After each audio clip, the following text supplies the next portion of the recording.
ఇప్పుడు అప్పుల పాలయ్యారు, జీవితాంతం అప్పుల పాలు అవుతారని గ్యారంటీ ఉందా? ఎంతో మంది అప్పుల పాలైన వాళ్ళు తర్వాత కుబేర్లు అవలేదా?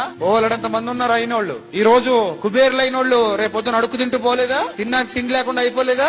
ఓలడంత మంది ఉన్నారు. అందుకే పెద్దలు అంటారు బళ్ళు వాళ్ళు అవుతాయట, వాళ్ళేమవుతాయట, బళ్ళు అవుతాయట. పరిస్థితులు ఎప్పుడు ఒకలా ఉండవు, గుర్తుపెట్టుకోండి. చాలా మంది పరిస్థితులు ఎప్పుడు ఒకలాగే ఉంటాయనుకుని చచ్చిపోతుంటారు బుద్ధిహీనులు. వర్షాకాలానికి చచ్చిపోతే శీతాకాలం రాబోతుందన్న విషయం గుర్తుకు రావాలి నీకు. శీతాకాలంలో చలికి చచ్చిపోతారనుకుంటే ఎండాకాలం రాబోతుందన్న వాస్తవం అర్థం కావాలి నీకు. ఎండాకాలంలో వేడికి చచ్చిపోతారనుకుంటే వర్షాకాలం మరలా రాబోతుందన్న విషయం నీకు అర్థం కావాలి. లైఫ్ అనేది ఒక చక్రం, ఎప్పుడు ఒకలా ఉండదు. 9 నెలలు సంతోషంగా ఉండి 9వ నెల పూర్తయ్యేసరికి ప్రసవ వేదన అనుభవించి చచ్చిపోవాలన్నంత బాధ అనుభవించి తర్వాత పిల్లాడి కేర్ మనగానే అన్ని మర్చిపోయేవాడిని ఎత్తుకుని ముద్దులెట్టేసుకుని నవ్వేసుకుంటుంది తల్లి. అంటే ఈ సమస్యలు, కష్టాలు, కన్నీళ్లు వస్తాయి, పోతాయి, ఉండవు.